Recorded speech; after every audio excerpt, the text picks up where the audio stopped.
There comes a moment in your healing journey when you make a quiet but powerful decision. You stop explaining, you stop defending, you stop reacting, not because you have nothing to say, but because you finally realize your peace does not require their understanding. This is the moment that changes everything. Silence, in a narcissistic dynamic, is never neutral. It is perceived as resistance. When you refuse to break the silence, you are no longer feeding the cycle that once kept you trapped. And that is exactly why their next move becomes so intense, so unexpected, and often so shocking. For someone who thrives on control, attention, and emotional reactions, your silence feels like abandonment, exposure, and loss of power all at once. It destabilizes them. What once worked no longer works. The manipulation, the guilt, the charm, the intimidation. None of it lands the same way. Your silence sends a clear psychological message. I am no longer available for this game. And when that realization hits, the narcissist is forced to act, often revealing behaviors you may have never seen before. This is not about punishment or revenge. This is about self-preservation. Silence becomes your boundary, your shield, and your truth. And while their next move may shock you, what matters most is what happens within you. You begin to reclaim clarity, strength, and autonomy.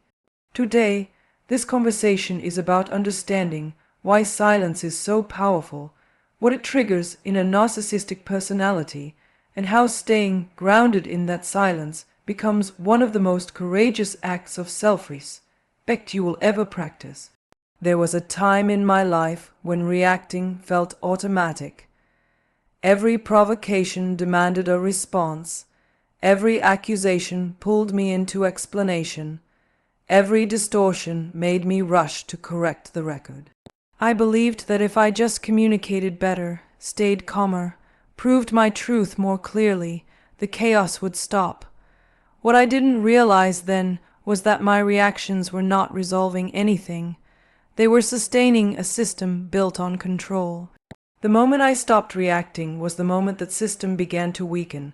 Silence did not come easily. At first it felt like failure, like weakness, like letting injustice win.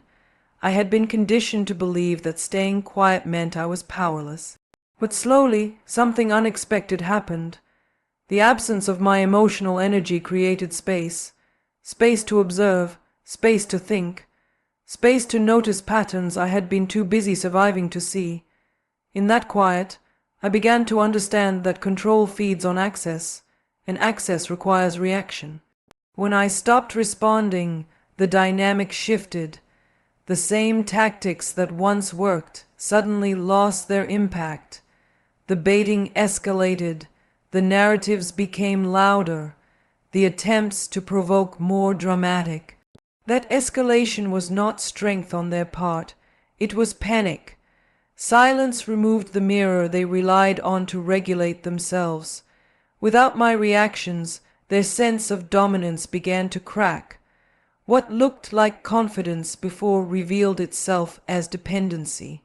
Silence became an act of self-respect. It allowed me to reclaim my nervous system. I no longer lived in a constant state of readiness, waiting for the next emotional ambush. My body began to relax.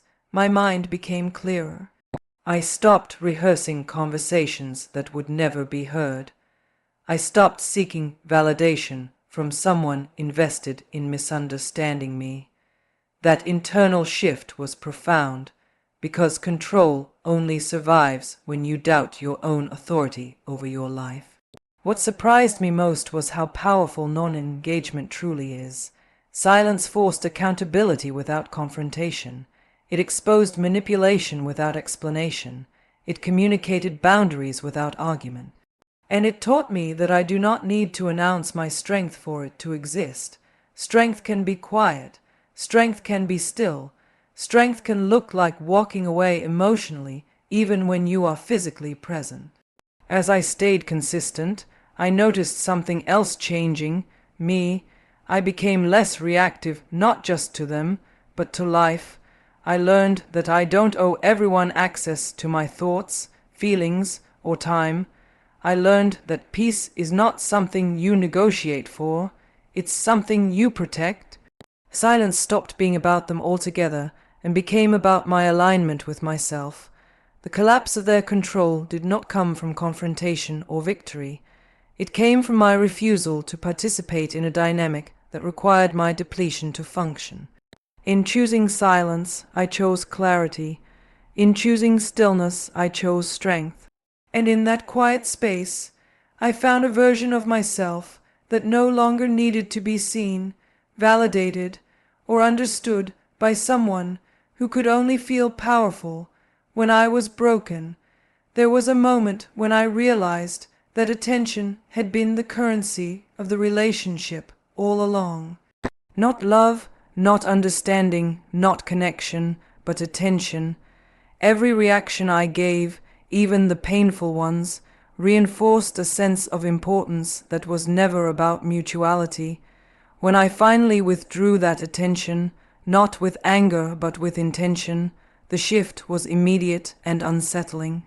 Silence became the one thing they could not tolerate. At first, the response was subtle. Small provocations appeared, disguised as concern or curiosity. Messages that seemed harmless carried an undercurrent of testing, as if they were checking whether the old access still existed. When those attempts were met with silence, the tone changed. Confusion gave way to urgency. Calm gave way to agitation. It became clear that my attention had been anchoring their sense of control more than I had ever understood. What followed was a series of increasingly desperate moves. Narratives were rewritten.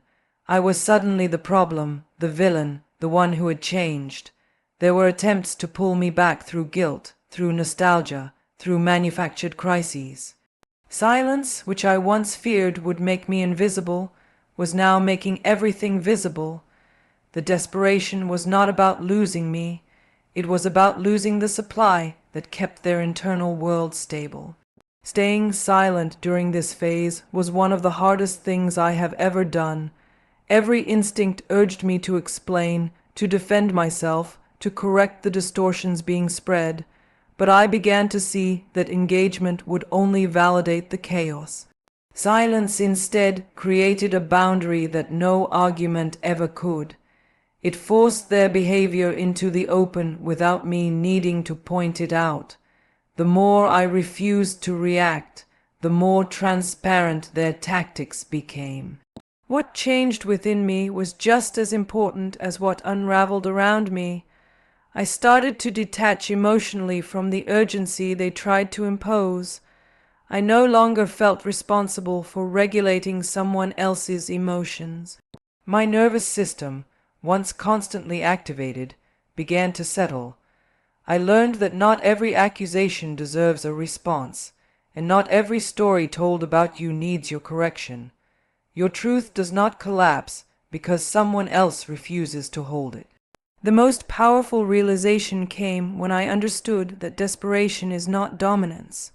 The louder the attempts to provoke, the clearer it became that silence had shifted the balance of power. I was no longer reacting from fear or obligation. I was responding to myself, to my need for peace, safety, and clarity. Attention had been denied, and with it, the illusion of control dissolved. Silence did not make me weak or passive. It made me anchored. It taught me that my presence is a choice, not an entitlement. And when I chose to withdraw that presence, I reclaimed something far more valuable than their approval, my own emotional autonomy, grounded in the quiet confidence of knowing that I no longer need to be pulled into someone else's desperation to prove my worth. The most profound shifts in my life did not come with declarations or confrontations. They happened quietly in moments where I chose not to engage, when I stayed silent, not to punish or provoke, but to protect myself. Something unexpected unfolded. The balance of power changed without a single word being spoken. What I once thought required explanation and proof began to reveal itself naturally through behavior. For a long time, I believed clarity came from communication. I believed that if I could just articulate my feelings better, the truth would land and the chaos would settle. But silence taught me a deeper lesson. When I stopped narrating my experience, the other person filled the space with their own actions. Without my voice cushioning the dynamic, their patterns became unmistakable. Silence did not hide the truth, it exposed it. As I remained consistent, I noticed how the absence of my reactions created discomfort. Attempts to control became more visible. The charm turned performative, the anger more unfiltered, the contradictions harder to hide.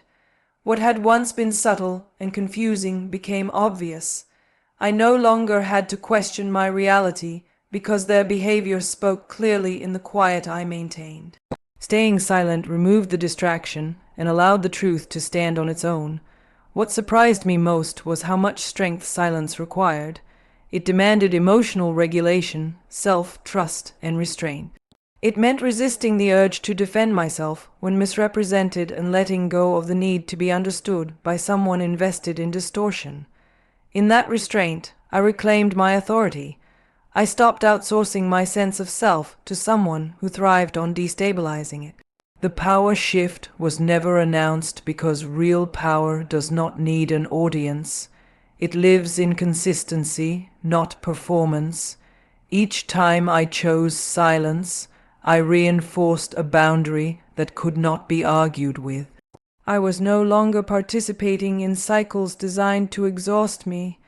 I was observing instead of absorbing, and in that observation, the dynamic lost its grip. Over time, I began to see how silence forces self-exposure. When manipulation no longer works, it escalates. When control is threatened, it reveals itself. By saying nothing, I allowed the patterns to surface without interference. I didn't have to convince anyone of anything. The truth became self-evident to those who were paying attention, and more importantly to me. This shift changed how I moved through the world. I became less reactive, more grounded, and deeply aware of where my energy belonged. Silence became a filter, separating what was healthy from what was harmful. It taught me that I do not need to announce my boundaries for them to exist. I simply need to honor them. The most empowering part of this journey was realizing that staying silent was not about disappearing. It was about arriving fully into myself. In that quiet strength, I found clarity, dignity, and an unshakable sense of self that no longer depended on being validated by someone who could only feel powerful when I was confused. There came a point when I understood that freedom was not about winning an argument or being finally understood. It was about no longer being emotionally accessible to dynamics that thrived on my reaction. Becoming unmoved and unavailable was not an act of coldness, it was an act of liberation. I stopped engaging not because I had nothing to say, but because I had finally learned what my peace was worth. For a long time, engagement felt like responsibility. I believed that explaining myself was maturity, that responding was necessary, that silence would make things worse. But every interaction drained me, leaving confusion where clarity should have been. When I chose not to engage, the noise didn't immediately stop, but something within me did. The constant inner tension eased. I was no longer bracing for the next emotional demand. Refusing to engage required a level of self-trust I had never practiced before. It meant tolerating discomfort without reacting to it. It meant allowing others to sit with their own feelings instead of managing them for them. In that space, I discovered how often I had been sacrificing my well-being just to keep the peace. Stepping back showed me that peace is not something you keep for others at your own expense. As I stayed unmoved, the dynamic around me shifted. Attempts to provoke lost their power. Words that once pierced me began to fall flat. I realized that engagement had been the doorway through which control entered. Closing that door did not make me cruel. It made me free. I was no longer available for manipulation, for circular conversations, or for emotional chaos disguised as connection. What changed most was my relationship with myself. I stopped questioning my perceptions. I stopped replaying conversations in my head, searching for the perfect response. My energy returned to me. I became present in my own life instead of being consumed by someone else's volatility. Being unavailable emotionally allowed me to become fully available to my healing, my values, and my future. Freedom did not arrive dramatically. It unfolded quietly, through consistency. Each time I chose not to engage, I reinforced a boundary that didn't need explanation. I learned that you don't have to attend every argument you're invited to, and you don't have to correct every false narrative told about you. Your truth does not require constant defense. Becoming unmoved did not mean I stopped feeling. It meant I stopped being controlled by those feelings. I still had empathy, but it was no longer weaponized against me. I could care without collapsing. I could observe without absorbing. That balance became my strength. Refusing to engage became my greatest act of freedom because it returned my life to me. I was no longer pulled into cycles that demanded my exhaustion to survive. I chose stillness over chaos, clarity over confusion, and self-respect over survival.